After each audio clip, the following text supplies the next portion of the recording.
sturdy guys? My name is Anime, and today I'm bringing you a little Moab gameplay. I am playing Domination on Hard Hat. This is from Laura Kills' open lobby. It was more of a joint open lobby, but it was majority of her friends, which are amazing people, I must say. I enjoyed playing with them, and like I said, I got a Moab in this gameplay, and I have to say that getting a Moab with one person in your party or by yourself isn't as cool as getting a Moab with 6 people or 5 other people in your party. Yeah, that full party, and then you have the whole party cheering you on and celebrating when you get that Moab. It just, I don't know, it just feels so rewarding, or a lot. It's a lot better. It's a better feeling.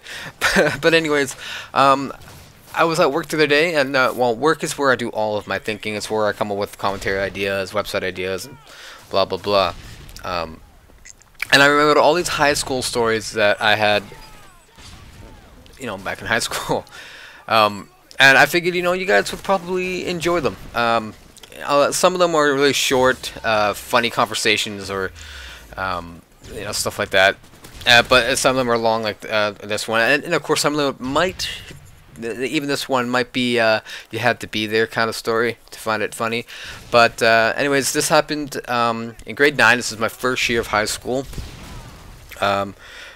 First, let me explain how my school is laid out. My high school there was 2 buildings, split into 2 buildings. There was the North Hall and the South Hall, or you can call them campuses. Sometimes we call them campuses, but the school didn't prefer that because we weren't actually campuses.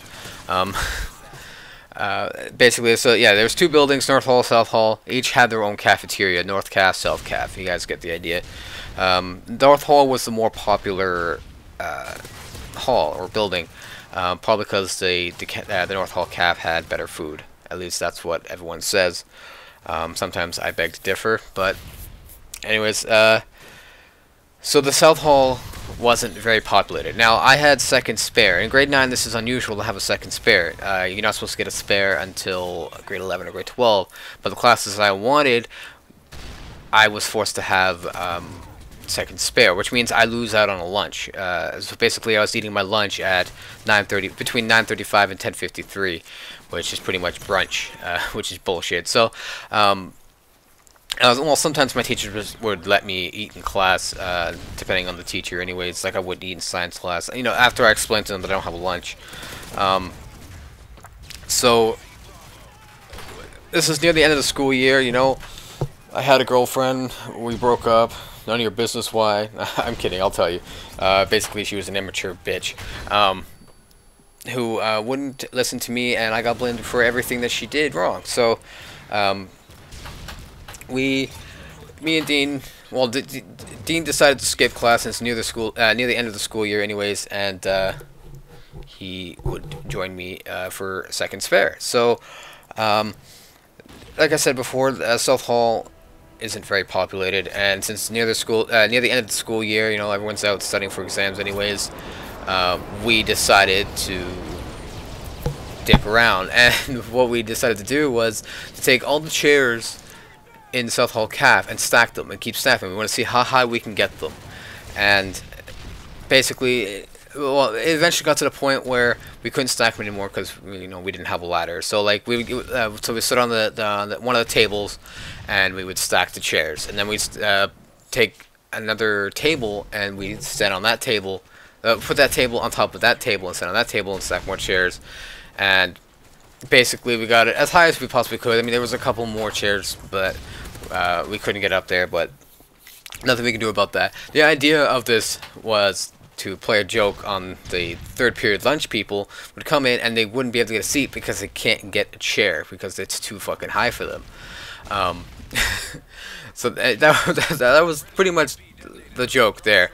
But what happened after that, my ex-girlfriend came in and she decided to tip over this very large stack of chairs, and I'm talking like, what, 100 chairs or so? I'm guesstimating here. I'm not sure. This is a really tall. I couldn't give you an estimate of how tall, but I mean, I'm sure you guys have your cafeterias and you know how high the ceiling is, right? Well, we're probably like maybe halfway, maybe even further than that, maybe 3/4 away, like to hitting the roof.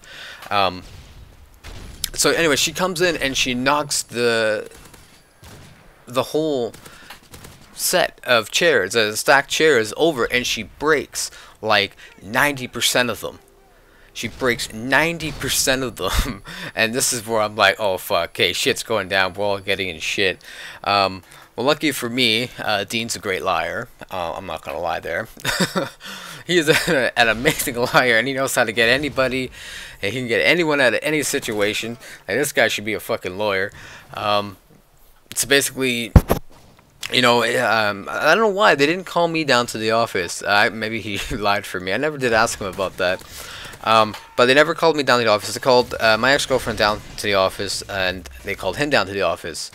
They showed him the tapes of, you know, me and him stacking the chairs, and my ex-girlfriend coming into the cafeteria, you know, helping us for a little bit, and then knocking it over. And basically, Dean's like, you know, we had no intentions of causing damages. You know, we would have unstacked the chairs for you guys and blah blah blah. But then she came into here, and we had no plans of doing damages, like I said. And she came and knocked it over, and and then she got the full blame for it. Like, I don't know what it was that he said word for word, because like I said, I wasn't there, but she got the entire blame for it, and she had to pay for every single chair that was broken. That's right. Every single chair. I think it was like over $600 worth of damages that she caused. Probably even more, to be honest. I think she broke a table as well. And I don't know. After he told me that that she got the entire blame. Oh, it was so funny. We couldn't stop laughing. Like, this is like the center joke between us for the longest fucking time. Now, I know you're probably like, well, Ryan, or Arlemagne, why were you such an asshole in high school? Well, okay, it's high school. I had the whole I don't give a fuck mentality. Like, basically, I cared about me and myself and my close friends, and that's pretty much how it was. And of course, my family, right? And not to mention, she, like I said before, she was a very immature bitch, and she'd do anything to hurt anybody else, and she'd do anything to take other people down with her if she ever went down. And like, for example, she skipped class a lot. I mean, a lot. And it got to the point where her teachers were questioning me about it. Like, why is she not going to class? What are you doing? What is she doing? Blah, blah, blah. And you know, like, that was a lot for me. Like, I'm getting stopped in the hallway by teachers I don't even fucking know, and harassing me for her not going to class. You know, I of course explained that, you know, I have nothing to do with it. What she does on her own time is her business, not mine. And I actually got to the point where her father, when I was over one day, sat me down and yelled at me for her not, like it's my fault for her not going to class. Like, I don't know if she said something to him like, "Oh, it's Ryan's fault that that I'm not going to class." You know, he always asks me to skip. I don't know, but that, let me tell you now, that is not true. I always told her to go to class because I was tired of her not going to class. I didn't want her, you know, I wanted her to finish school like anybody else did. So yeah, I mean, like, you know, she sat there while I was getting yelled at by her father, and said nothing and did nothing. You know, like. You know, that's the kind of person she was. So, anyways, there's the Moab guys. Actually, the people who I was playing with, absolutely amazing people. We were actually in the middle of capping one of the flags. I was like, don't cap, don't cap. Let Iron Man get his Moab. Let Iron Man get his Moab. And I thought that was friggin' awesome. Thank you guys. I really enjoyed it. I hope I play with you guys again soon. If you like this video, you want to hear more stories, let me know in the comments below. Leave a like, a favorite, check out my Tumblr, my Twitter, check out Lore Kills YouTube, and Caught Obsessed, and blah blah blah. And as always, stay dirty.